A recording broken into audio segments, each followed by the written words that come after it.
I welcome you all in these CS classes, and we are talking about quartiles. और हमने ये नई variety की प्रॉब्लम आपके सामने रखी है जिसमें सेंट्रल साइज दे रखे हैं और फ्रीक्वेंसी दे रखी है। आपको मालूम है, याद कीजिए उस समय की बात को जब मीडियन कैलकुलेशन और अर्थमेटिक मीन देख रहे थे हम, तो उसमें ये बताया गया था कि मिड वैल्यू को ही सेंट्रल साइज भी कहते हैं। तो ये कैलकुलेटेड मिड वैल्यू दे दी है आपको।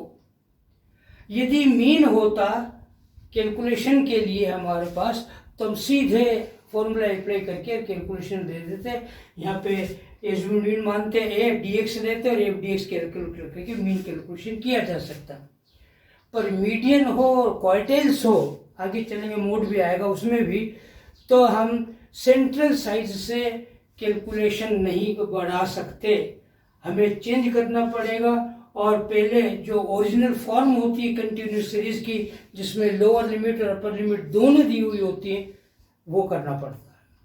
तो इसका मतलब ये हुआ कि आपको पहला काम ये करना है कि सेंट्रल साइज से प्रत्येक पद की L1 और L2 ज्ञात करनी होंगी। क्योंकि याद कीजिएगा फॉर्मूले को हम लिखते हैं L1 प्लस आई अपॉन एफ ब्रैकेट में m माइनस सी।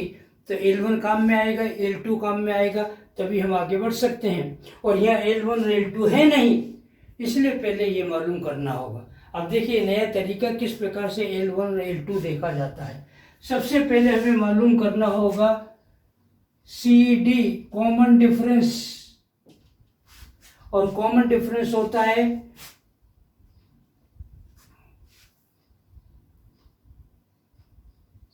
सेंट्रल साइज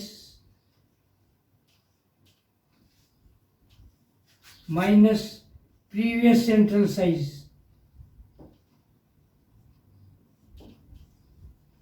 जैसे सेकंड है हमारा 15 सेंट्रल साइज, इससे प्रीवियस सेंट्रल साइज -5, ये घटाएंगे तो बच जाएगा 10, ये CD हो गया। फिर ज्ञात करें AD औसत डिफरेंस, एवरेज डिफरेंस, वो हो जाएगा CD डिवाइडेड बाई 2, अर्थात 10 divided by 2 and it means 5। ये आ गया AD। अब नियम सुनिएगा, सेंट्रल साइज या मिड वैल्यू से हम L1 L2 कैसे ज्ञात कर सकते हैं, ध्यान दीजिएगा। जब ये AD प्राप्त हो जाए तो इस AD को सेंट्रल साइज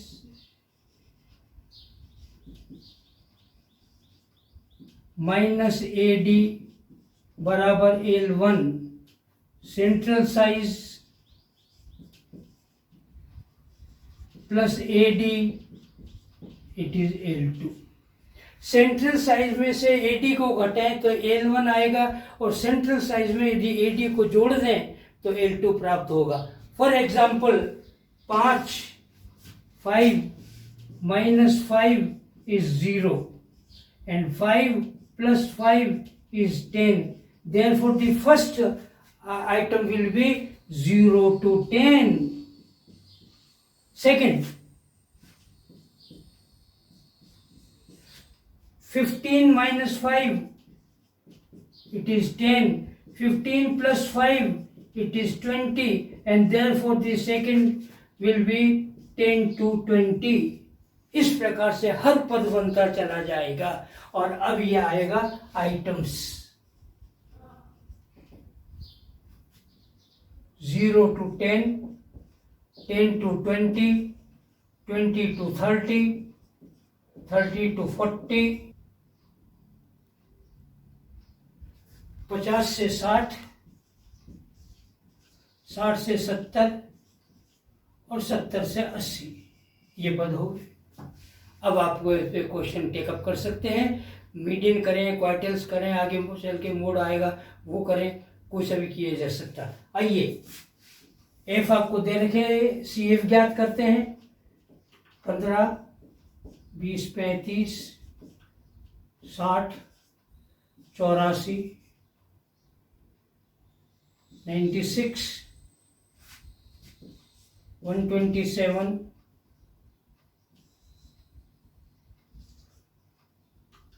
248, 127, 198.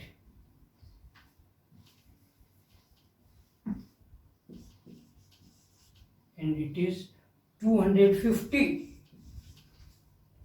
और एंड का टोटल चेक करेंगे तो 250 होगा। आइए कैलकुलेशन लेते हैं स्मॉल q1 और q3 का।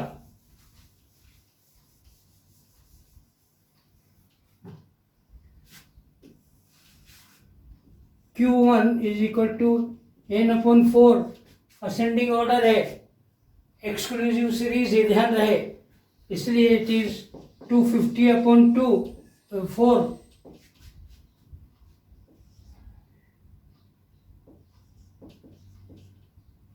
62.5,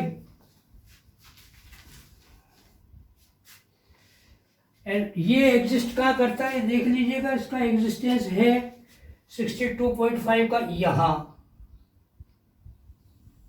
ये वाला पद, ये इसकी L1, L2, ये F और ये इसकी C। And now as per formula capital Q1 is equal to L1 plus I बटे F ब्रैकेट में small q1 minus C, and it is L1 30 plus 10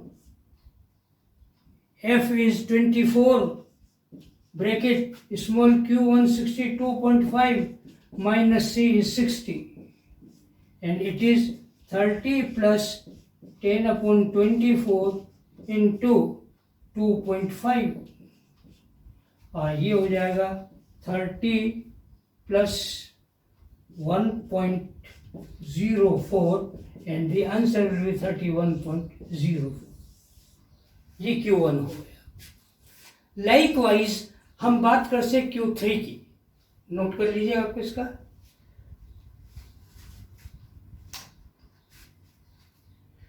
आइए Q3 की बात करते हैं अब।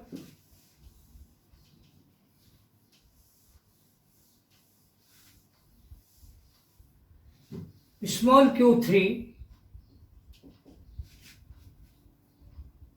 3n/4, it is 3 into 250/4, and it is third quartile will be 187.5.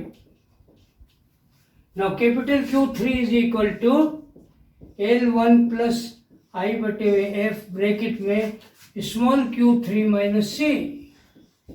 और जरा देखिएगा यहाँ पर ये एग्जिस्ट करेगा 187.5 इस ग्रुप में, जिसका L1 60, L2 70, F होगा 71 और C हो जाएगा 127। और जब ये वैल्यू है तो फॉर्मूले के अनुसार 60 plus 10/71 bracket 187.5 minus C is 127, and it is equal to 60 plus 10/71 into 60.5, 67.5, wait, 60.5.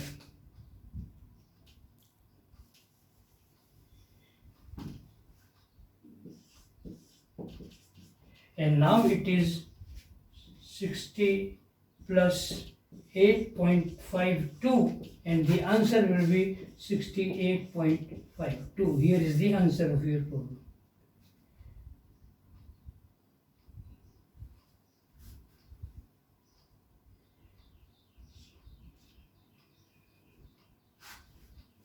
ये आपका उत्तर हुआ। I think this will be quite clear to you. Ascending order में सीरीज पहले हम कर चुके थे, ये सेंट्रल साइज का प्रश्न है, और इसके साथ ही हमारी मीडियन क्वाइटाइल्स की डिफरेंट वेराइटीज़ जो हैं वो कंप्लीट होती है। एक वेराइटी और रह गई जिस पर हमें बात करनी है, और आई थिंक कि हमारा जो एफर्ट्स है आपको ज़रूर पसंद आया होगा।